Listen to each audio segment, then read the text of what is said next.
You know those moments when a person comes to you, you have a conversation, and then you casually say that you're thinking about changing a career, and then they go like, so what do you want to do? And then you just say, well, I don't know yet. And they go like, but I thought you were studying this and that, or, but shouldn't you already know what you want? I mean, you're kind of like 30 and so, and shouldn't you already know? But I mean, or the beautiful one is, but you have a PhD in that. I mean, wouldn't it be kind of strange that you just moved to something else? And then that desire in you that goes like, I want something else, either wants to explode and just smack that person in the face and go like, I just want to change. I cannot stand it anymore, what I'm doing right now. Or the other one that I also hear a lot from the women that I work with is just kind of shrink.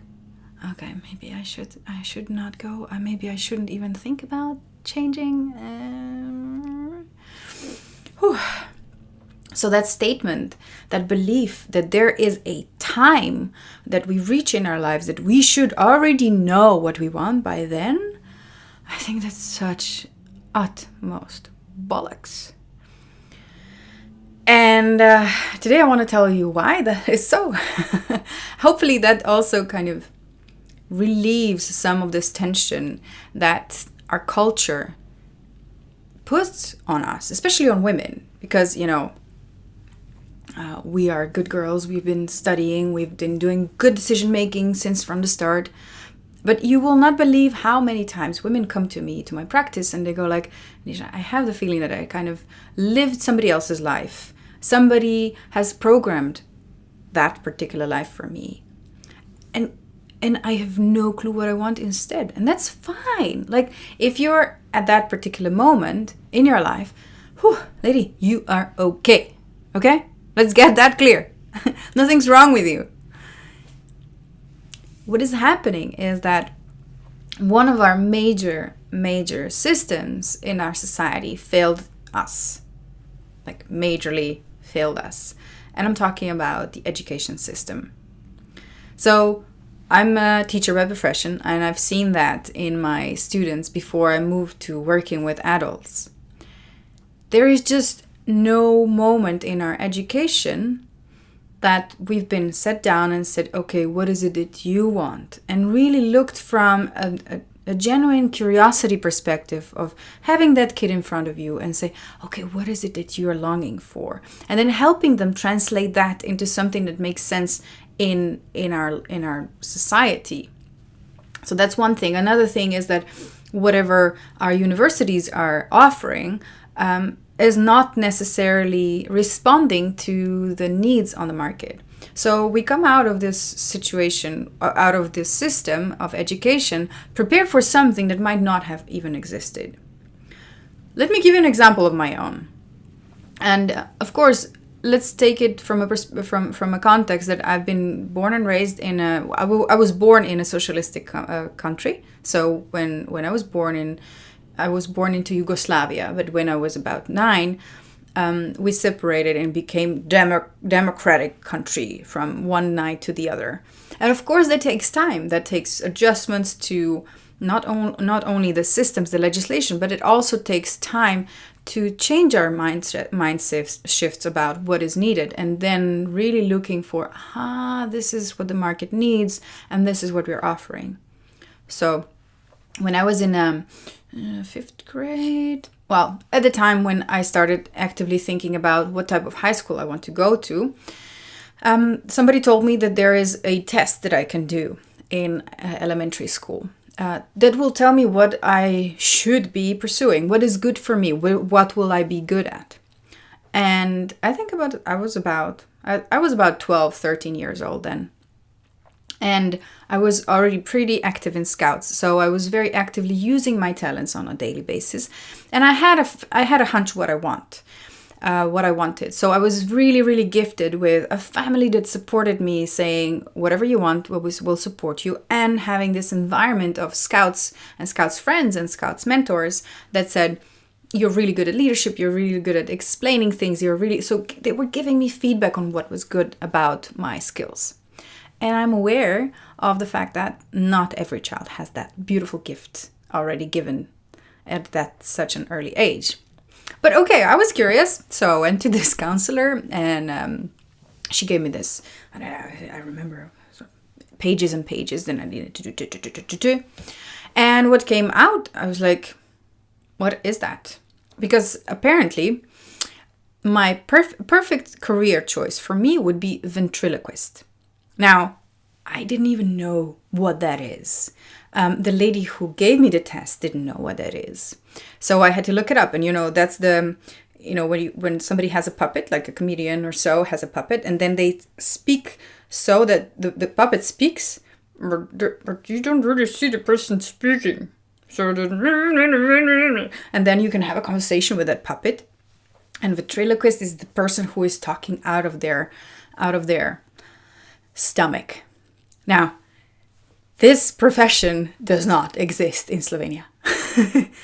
So my hunch is that they just copy pasted a test that came from the States where this profession does exist, and offered it to the kids. And yes, since I've been to school, it's been a long time and many things have changed. But I dare to say that you and I have many things in common when it comes to this. What on earth am I going to do? And was I educated in that? So I went through high school not choosing to be a ventriloquist. And then I started asking myself, so, okay, what is it that I want to do? And again, very happy to have had support from my parents and my family and my scouting community.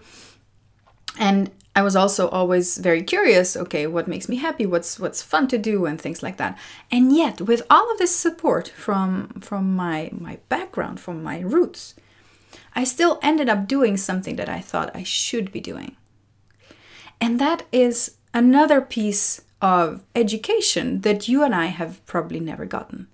And that is knowing how to communicate with our own inner critic, or even recognizing that there is such a voice as an inner critic, and that there is such a voice as the inner mentor. So this inherent wisdom that we all have.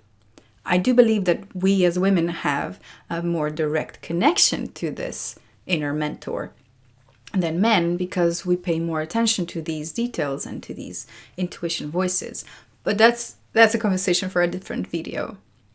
Now, so do you see when you hear or you listen to your own thoughts saying, oh, I should already know what I want. Let's just acknowledge that you have not been educated. You have not been given the tools to be able to work on these very complex and difficult questions on your own. So when you go and talk to your parents and you go like, I don't really know what I want, and then they come from their own perspective, they have had even less education in that than you.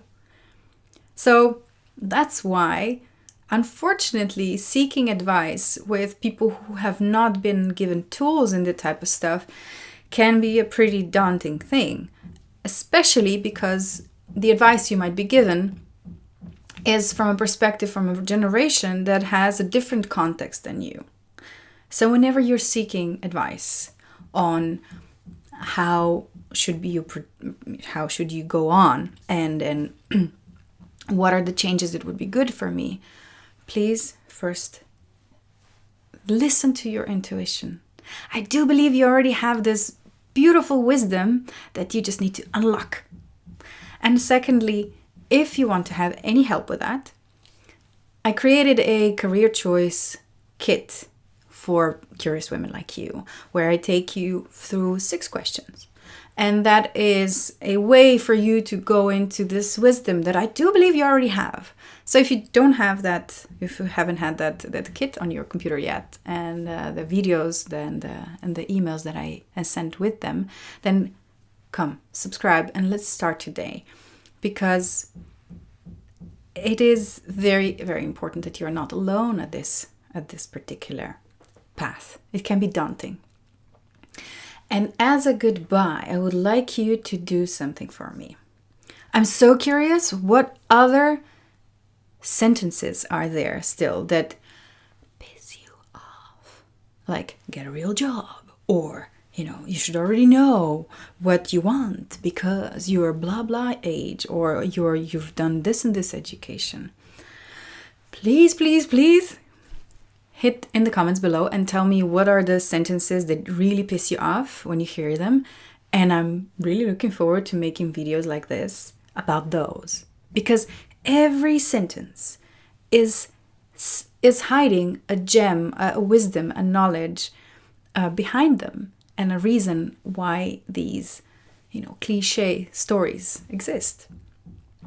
I hope you enjoyed this and it got you thinking. So hit the comment below and tell me, what is the sentence that really, really gets you? And let's talk about them. Ciao.